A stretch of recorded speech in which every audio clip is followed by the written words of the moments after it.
Bonjour à tous et bienvenue pour ce topo d'anesthésie-réanimation qui discutera aujourd'hui de l'acidocétose diabétique ainsi que du syndrome hyperglycémique hyperosmolaire.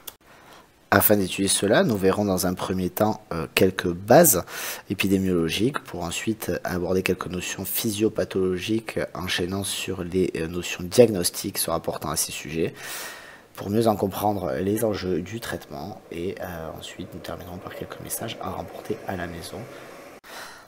Tout d'abord, l'acidocétose diabétique et le syndrome hyperglycémique hyperosmolaire, ça correspond entre 5 à 8 épisodes pour 1000 patients par an, avec des facteurs de risque parmi lesquels on peut citer notamment la courte durée du diabète, le terrain psychiatrique notamment concernant l'observance des traitements, et un diabète déséquilibré chez des patients qui présenteraient une gastroparésie de Réa.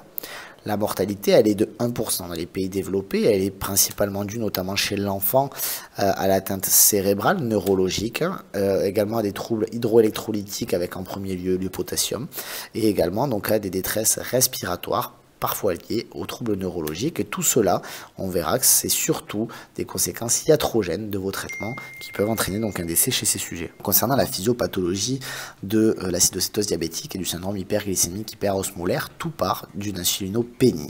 Cette insulinopénie, elle est soit totale, par exemple dans le diabète de type 1, soit elle est partielle au cours d'un arrêt volontaire ou non de l'insulinothérapie, ou également avec des pathologies intercurrentes ou des traitements intercurrents qui vont venir donc modifier sa concentration et donc entraîner des conséquences, puisqu'en effet cette insulinopénie, elle va entraîner donc au niveau sanguin une hyperglycémie. Cette hyperglycémie, elle a pour conséquence d'augmenter l'osmolarité plasmatique et donc d'entraîner un mouvement d'eau du secteur intracellulaire vers le secteur extracellulaire. En découle donc une déshydratation intracellulaire. Le fait d'augmenter l'osmolarité plasmatique, ça va avoir pour conséquence au niveau de la diurèse d'entraîner une polyurie osmotique.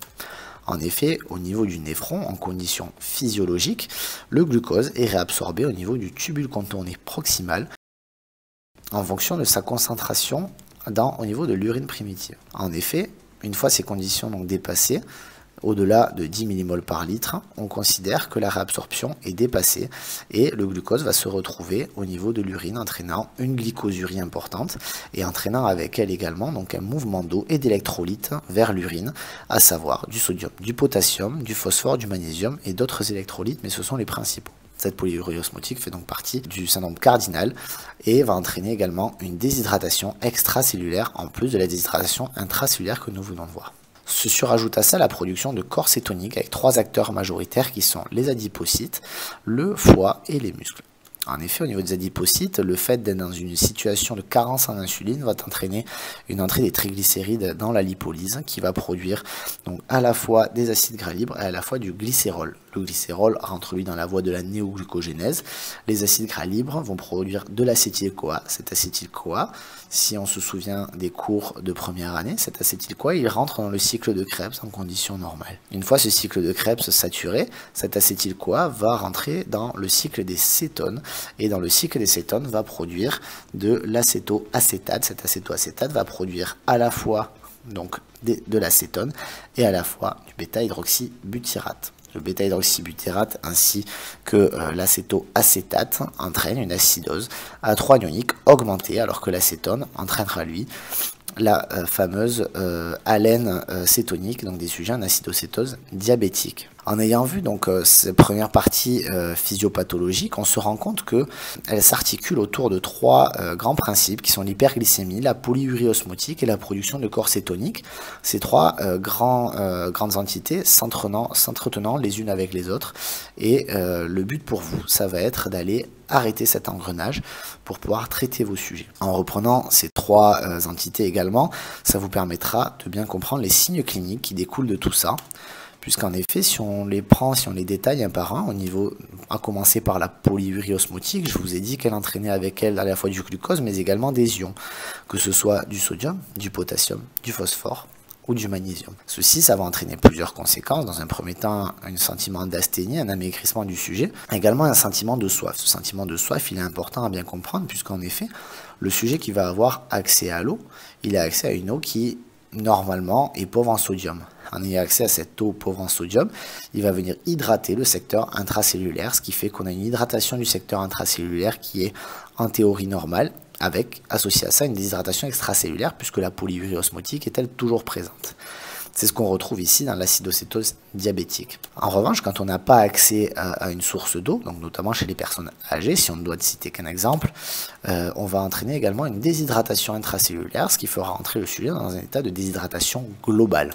Et ça, c'est ce qu'on retrouve principalement dans le SHH. On va également donc retrouver au niveau des signes cliniques engendrés par la polyurie osmotique un tableau d'hypovolémie, d'hypotension ainsi que de tachycardie, ce qui va engendrer d'autres signes cliniques, à savoir par exemple des douleurs, donc des troubles digestifs. Il y a également donc les troubles digestifs qui vont auto-entretenir la perte de potassium, puisqu'avec les vomissements qui font partie des signes cliniques de ces deux syndromes, on va avoir également une fuite donc digestive de potassium, ce qui entretient le phénomène.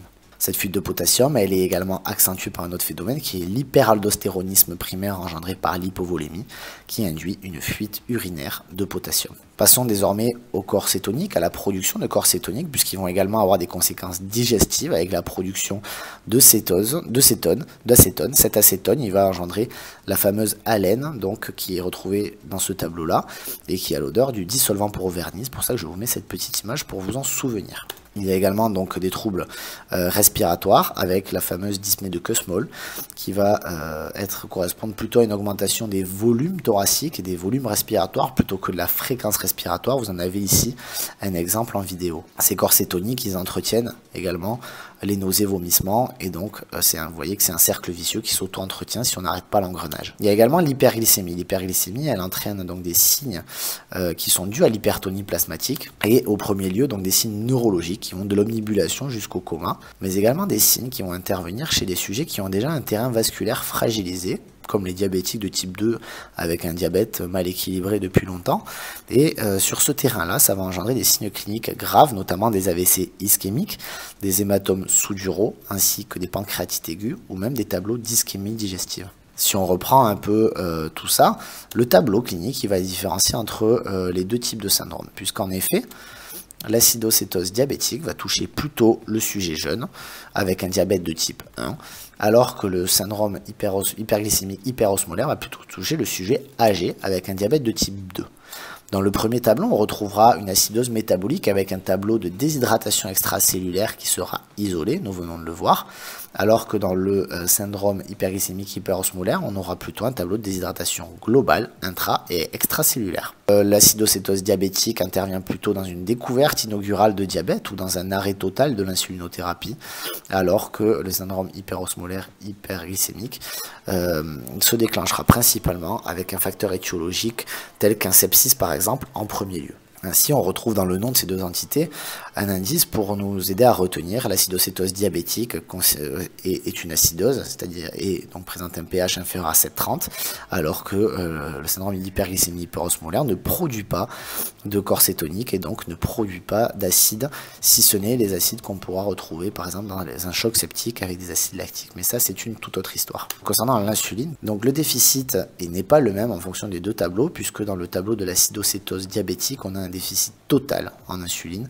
contrairement au SHH où on présentera un déficit plutôt partiel. Et ça va tout changer dans la physiopathologie entre les deux tableaux, puisque dans le déficit total, ça va engendrer l'activation de la lipolyse. Cette lipolyse, on a vu tout à l'heure qu'elle augmentait les acides gras libres et qu'elle augmentait ensuite donc notamment l'entrée dans la cétogénèse et donc la production d'acides métaboliques organiques. Ces acides métaboliques organiques, ils engendrent une acidose métabolique qui va être elle à trop anionique augmentée et la production donc du coup de cétonémie et de cétonurie qui ne sont pas donc du coup les mêmes acides en fonction de ce que si l'on les dose donc dans les urines ou dans le sang, vous le voyez ici avec les normes qui vous sont représentées. Dans le déficit partiel, en revanche, on n'a pas d'acides métaboliques organiques qui sont produits, et donc on a un pH supérieur à 7,30 avec un 3 anionique qui est normal, ce qui vous permettra de faire la différence parfois, en tout cas de vous aider, de vous guider à faire la différence entre ces deux syndromes. Pour autant, s'il y a les différences, il y a également des points communs, et qui concernent notamment les hormones de contre-régulation, puisque comme beaucoup de cas en endocrinologie,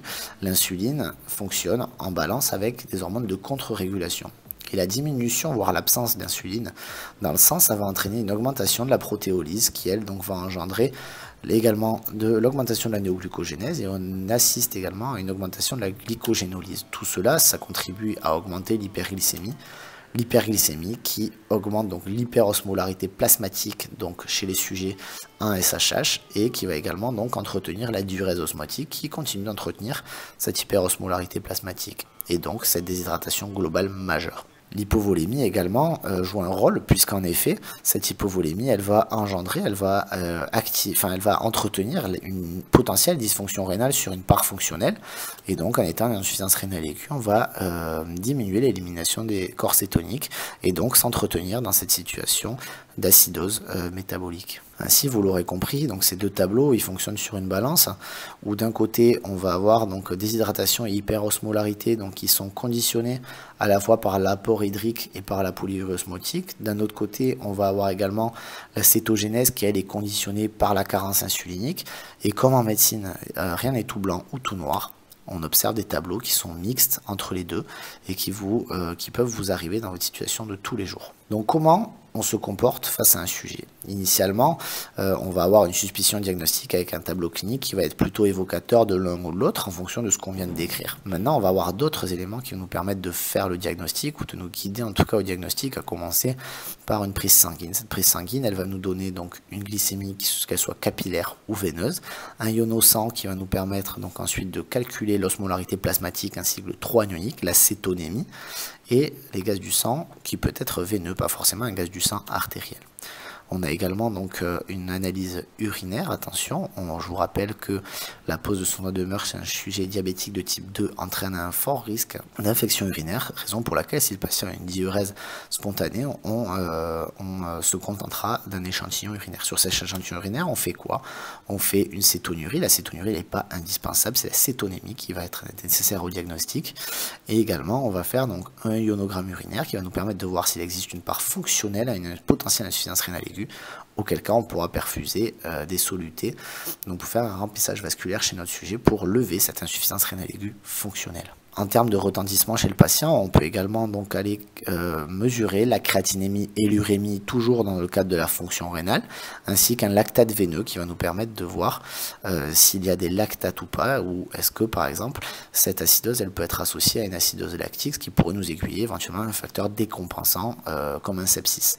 L'électrocardiogramme nous permettra de voir les troubles ioniques, notamment du potassium s'il y en a. Et au niveau donc ensuite du facteur déclenchant, il faudra bien penser à faire une radio de thorax, des hémocultures, une numération de la formule sanguine, des bêta-HCG chez la femme en âge de procréer et un ECBU également à la recherche d'une porte d'entrée infectieuse.